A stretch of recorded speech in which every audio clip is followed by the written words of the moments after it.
Bismillahirrahmanirrahim. Pembagian daging kurban. Disunahkan untuk pembagian daging kurban dibagi menjadi 3-4 bagian. Yang perlu di-highlight di situ bagian, bukan kilo-kilonya. Maka ini hanya pembagian porsi, tapi bukanlah pembagian sama rata. Tidak harus sama rata. Bagiannya ini apa saja? 1, bagian untuk disedekahkan ke fakir miskin. 2, bagian untuk dimakan sendiri.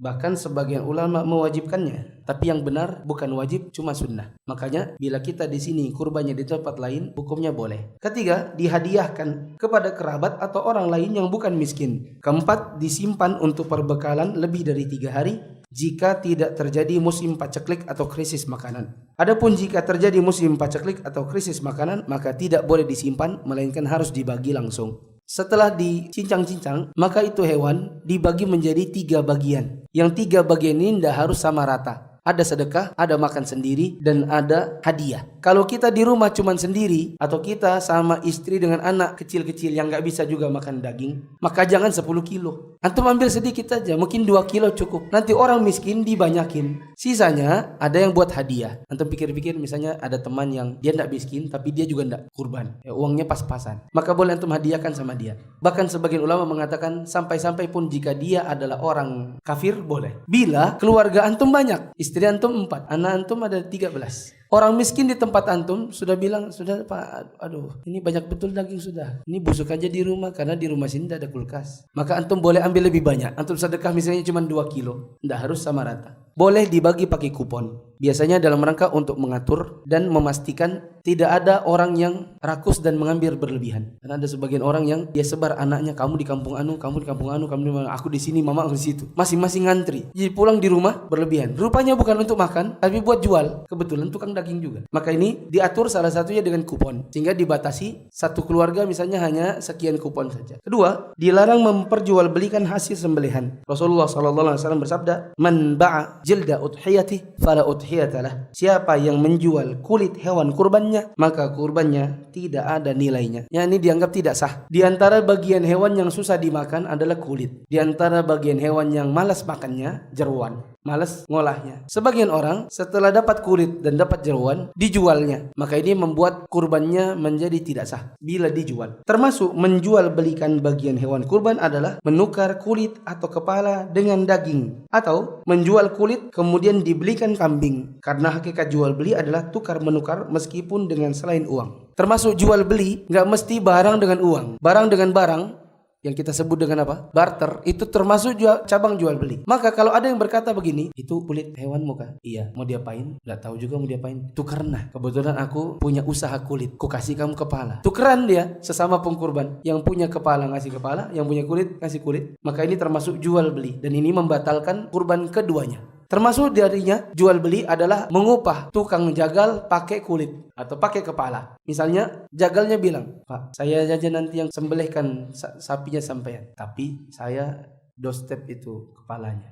Maka ini termasuk diantara bentuk jual beli. Karena si tukang jagal itu aslinya boleh diupah. Manakala dia bilang, saya upahnya dosa uang, saya minta kepalanya aja, itu namanya ngupah tukang jagal pakai kepala sebagai pengganti uang yang harusnya keluar. Dan itu termasuk jual beli namanya. Menjual belikan tenaga dan kemampuan menjagal dengan kepala. Kalau tukang jagalnya miskin, berarti itu bukan upah namanya, melainkan sedekah. Dia sudah ambil kepala dan dia bilang, aku nggak usah kasih uang. Bagaimana? Apa itu nanti jadinya jual beli juga? Mau dikasih uang, dia bilang nggak usah, aku kepala aja. Tapi dia miskin. Bagaimana ini? Maka jawabannya tergantung niat. Kalau memang dia niatnya, saya memang nggak usah dibayar. Karena yang manapun, saya juga nggak dibayar. Berarti dia memang aslinya free jagal. Tapi kalau memang dia sebenarnya aslinya kita tahu, sebenarnya bukan upah. Buktinya yang lain dia mintain upah. Cuma dia nggak minta dari kita karena dia merasa sudah dapat kepala, maka ini kasih uang ke dia. Bapak terima dulu uangnya. Soal bapak ndak butuh, kasih aja orang lain nggak masalah. Tapi yang penting terima dulu supaya kita ini nggak kayak jual beli. Tukang jagal diupah dari mana? Ada 2. 1 dari si pengkurban, yang kurban yang ngasih uang. Makanya panitia masjid boleh bikin begini. Per orang 2.700.000 plus 30.000. Apa maksudnya 30 itu? Upah 30 kali 7 210.000. Itu adalah 200.000-nya upah jagal, 10.000-nya apa? Kresek resep daging. Yang kedua, boleh juga dari masjid yang bukan wakaf. Maksudnya yang uangnya selain wakaf.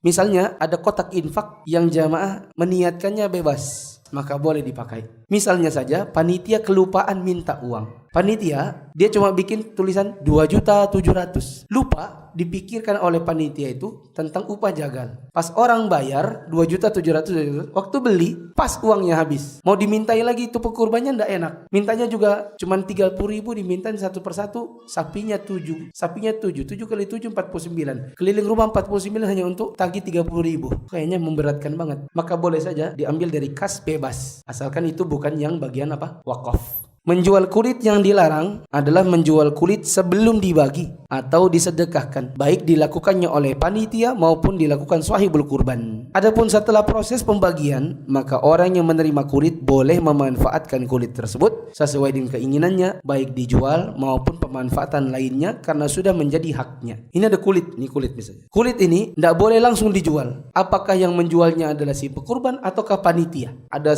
50 sapi, ada 100 kambing, kulitnya ditumpuk-tumpuk. Panitianya panggil tukang kulit, pengrajin kerupuk kulit, panggil nih, beli, langsung dijual. Tidak boleh, menyebabkan kurbannya menjadi tidak sah. Apalagi kalau yang jual adalah si pekurbannya sendiri. Jadi itu kulit diapain? Jawabannya kulit-kulit ini setelah ditumpuk cari yayasan sosial atau pesantren. Hibahkan dulu mereka. Ini adalah kulit hibah hadiah buat pesantren. Nanti oleh pesantrennya baru dijual ke pengrajin kerupuk kulit. Ini yang boleh. Karena setelah dihibahkan berarti sudah jadi haknya. Begitu juga daging nggak boleh langsung dijual. Misalnya oh ini banyak daging nih. Yaudah panggil penjual daging aja. Kita jualin aja. Nanti uangnya buat sedekah. Ini membatalkan kurban. Yang boleh adalah bagi dulu ke orang-orang miskin. Sudah pak, tidak apa-apa pak, ini buat bapak semua. Nanti bapak ke pasar aja jual. Oh boleh kah? Boleh. Dia terima dulu 20 kilo. Dia makan paling cuma 3 kilo. 17-nya besok subuhnya dibawa ke pasar, ke tukang daging, diobral. Bolehkah ini? Boleh. 3. Larangan mengupah tukang jagal dengan bagian hewan sembelihan. Diupah pakai uang? Boleh. Dikasih karena dia miskin? Boleh. 4. Makan-makan panitia dengan satu kambing atau jatah khusus. Sering terjadi, kadang-kadang sebagian panitia berijtihad sendiri, yaitu 2 kambing disembelih pagi-pagi lalu langsung dimasak sama ibu-ibu. Akhirnya yang terjadi apa? Pertama ikhtilat, ya kan?